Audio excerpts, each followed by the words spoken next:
Nongeye kubaha ikaze kuri channel yanjye Amakuru ki. Iyo mukoze subscribe birashimisha cyane, murabona video zirimo kuza buri munsi kabisa. Dukomeze kandi dukomeze mukore subscribe, urabona ko ibyishimo ni byinshi. Hari akantu maze igihe ntekereza kandimo ndavuga ni reka nze kababwire dusangira kono kantu. Kera nkigera mu Rwanda mvuye i Kinshasa, iyo numvaga indirimbo za kera karahanyuze se cyangwa igisopu ubu ngubu nuko muzita, zampaga ka depression ukuntu, kuko wumva narakuriye muri Congo, ndombolo icyo gihe byari kwasa ntabwo hari yari ndombolo na rumba, ya muziki isakoje ukuntu. Nagera mu Rwanda ukumva abahanzi bacu kabisa ukuntu baririmbaga za ndirimbo namwe murazizi, ariko hari imwe sinzi imaze igihe nca mu mutwe cyane y'impara, ngo mbwira ijambo rimwe. Ko kera bararirimbaga mbabarira umbwira ijambo rimwe, ijambo ryerekeye urukundo. Ese hari umuntu urusha abahanzi bacu n'abubu tusigaye dufite ba The Ben, ba Meddy, of course Bruce Melody and abahanzi b'ubu rwose nabo reka nkoreshe ijambo rya wa mu YouTube muzi, tububahe. Hano niho ndimo ndi muri office yanjye nyine muri library, kubaka company yanjye ikoresha ikoranabuhanga ariko harimo n'ubukerarugendo. Ariko reka maze mbakinira ako karirimba batayizi nimuyumve, bana ni sawa cyane. Ijambo ryerekeye urukundo, mbone nanjye ugafata agatoki, kuko kuba utari ntabishoboye. Mbabarira umbwira ijambo rimwe, ijambo ryerekeye urukundo, mbone nanjye ugafata agatoki, kuko kuba utari ntabishoboye.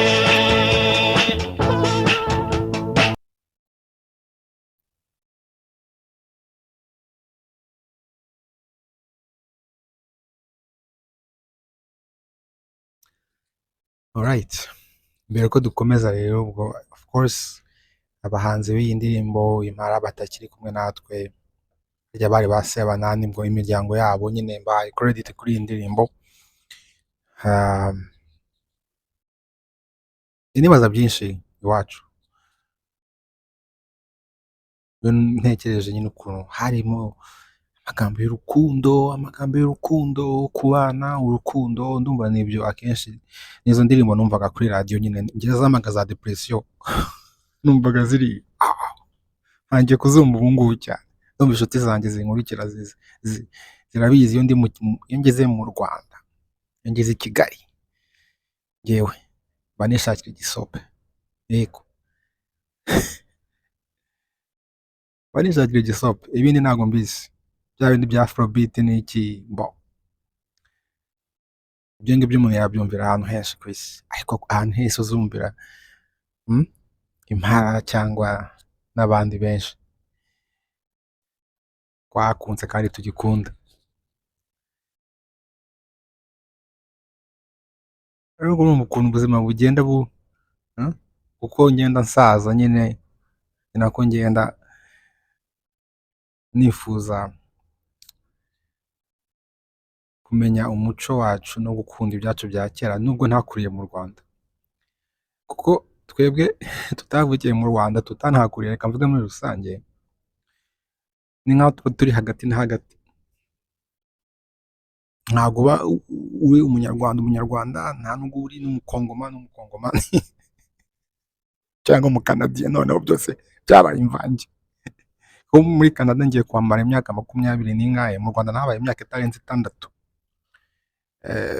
Nagiye njya ku ishuri hirya no hino, none njye bumva ko muri Canada niho mbaye imyaka myinshi, so ngomba kukuma amanota mugore ka subscribe kame mu muntu wabaye mu Rwanda imyaka nk'itandatu bafite imyaka 16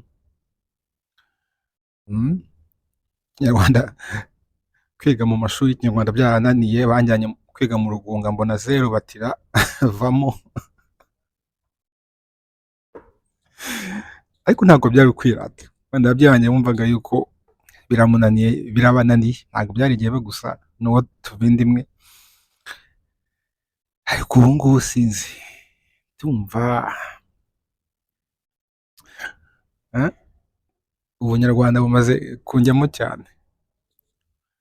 Hari ka video nakoze ndimo kwibyinira kuri TikTok ya mpano n'abaririmbira uriya muhungu abakongomani barandika bati kuko nashizeho inyandiko ivuga ati umunyarwanda wavukiye muri Kongo gutyo muri make barandika baranuka tutukobomayo tuzakwicayo uringi nini banavuga n'irengara ndaryumva bashiramo igiswahili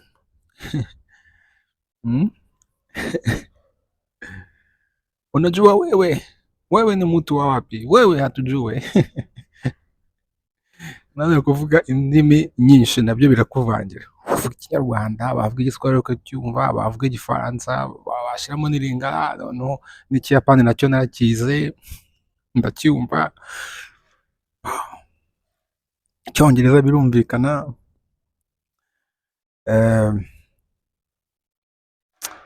Ndifuza kwiga ikirimi cya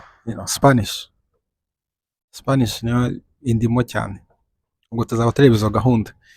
Ariko nyine izo ndirimbo za kera abatazumva ntago ari impara gusa, impara ndumva bari barakoze akazi. Hari na Karemera Rodrigue, iyo ndirimbo nayo muzajye muzisesengura abana bahanzi, ariko n'abanyumva niba hari mwebwe munyumva babahanzi mujye mugenda mucishemo mwongere mwandike nka kuriya. Ikintu gituma nk'abahanzi b'abakongomani ba Koffi Olomide nyine ba kera na ba Fally b'ubu ngubu ndetse n'abari bo mu Bufaransa nyine babakurikira, abakongomani ntabwo bigeze bahindura uko baririmba. Nyine bagiye bongeramo akandi kantu ariko bahereye ku byabo. Iyo wumvise indirimbo nyine ya indi ya gitari nyine yabo na za ngoma wumva kuko no muri Afrobeat naho bagiye bavangamo akantu k'abakongomani urabyumva. Ndumva abahanzi b'ubu nabo ni byiza ko indirimbo nyine zacu zigenda zigera imbere, ariko hari igihe bavanga cyane nanjye nkavuga se noneho bagiye mu biki bagiye mu biki. Niyo mpamvu ya ndirimbo nanditse yitwa 24 Bruce Melody akaririmba naramubwiye neba numva indirimbo navuga tuvuye inanga natwe mu kujya dukina inanga tuvuye nk'aho ngaho namwe hari ukuntu Impara zakinaga gitari ukuntu kumva uti aho ni sawa. Sinzi impamvu nanakurikiraga ariko zino ndirimbo z'igisopo indirimbo z'urukundo ndumva abasore ba kera bari bazi harya n'iki bari bazi kugenda nyine gutereta cyangwa kubinda ijambo rimwe akanakomeza ahubwo aya magambo bavuga muri iyi ndirimbo ni meza cyane ngo niba urimo gukurikira ugeze hano murakoze mukore subscribe. Vancouver turimo kugenda tuba nyine mu bukonje, ngiye nibera hano muri Vancouver ntabwo ubundi hakonje cyane. Niba mukurikira ibiganiro naraberetse, ariko turimo kugenda tujya mu bushyuhe nyine. Ubwo turi muri spring, hanyuma ubwo tuzagera muri summer bizaba ari byiza.